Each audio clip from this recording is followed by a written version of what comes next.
There's something I really like about an idea was found there about how the Kohanim are basically our role models, correct? So we had a long idea there that there's a lot of times you see that some people become like Kohanim in certain ways, and you're supposed to learn from them. So there's three instances where we found that I wrote about. The first is Pesach. On Passover, the halachot that bind the people who are sitting around and eating Korban Pesach basically make them mimic the specific way the Kohanim behave in the temple every single day when they deal with kachim. During the year, there's a difference. Kohanim do this, regular people do that. And we went through point by point how eating the Korban Pesach turns those who are eating the Korban Pesach in their private residences as though they're sitting in the temple and now they're Kohanim. And that even starts before the Exodus. That's the first instance. By the way, what's the verse for this? Yoru mishpatecha Yaakov v'toratecha Yisrael. That's part of Moses' blessing to the tribe of Levi. Yoru mishpatecha Yaakov v'toratecha Yisrael. Yasimu kitzura b'apecha v'chalil mizbechecha. So the first part of the verse says Yoru mishpatecha Yaakov means they shall instruct Jacob of your mishpatim, your rules, your laws. Okay, the Torah Yisrael, your Torah, your instruction to Israel. Yasimu kitzura b'apecha, they shall put kitzura means something that's burnt that makes a good smell in your nose, so to speak. It means God has a reach nicholach, whatever that means. If it hadn't been written in the Torah that way, that anthropomorphism, we wouldn't have said such a thing, but it's there. V'chalil mizbechecha. Chalil is something that's entirely burnt, usually a mincha or an ola, whatever it is. So you see the Kohanim do two things, and the tribe of Levi also, by extension. They are to perform the service in the temple. That's the second half of the verse. And they're also to instruct people.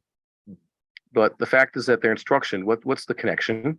It's that just through them practicing the sacrificial service, they teach us.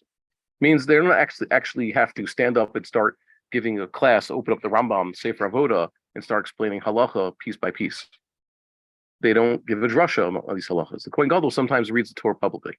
What are the Kohanim supposed to do? By their example, they show us how to keep the Torah. So we learn how to participate in Korban Pesach by watching what the Kohanim do. If you want to know how do I eat Korban Pesach, specifically night Pesach, and what's different, how is this night different from all the other nights? Normally, when we eat a shlamim, we don't have all these halachas, but tonight we have all these halachas. Copy what the Kohanim do in the temple every day. See, the way the Kohanim behave, that's the teaching. The second aspect is the Nazir. You saw the Nazir is like the Kohen in four different ways. The Nazir basically comes like a Kohen. In two ways, he's parallel to the Kohen. He doesn't drink, and he doesn't drink and he doesn't go near the dead. And in two ways, he's the opposite of Kohen. Kohen has to get a short haircut, and he has to get a long haircut. That means he doesn't cut his hair. He's the opposite of Kohen. And the Kohen brings sacrifice when he becomes a Kohen, and the Nazir brings sacrifice when he is done being a Nazir. But the Nazir learns his halachas, how to be holier from the Kohen. And the last one, this week's parsha, which is the unwitting murderer, the manslaughterer.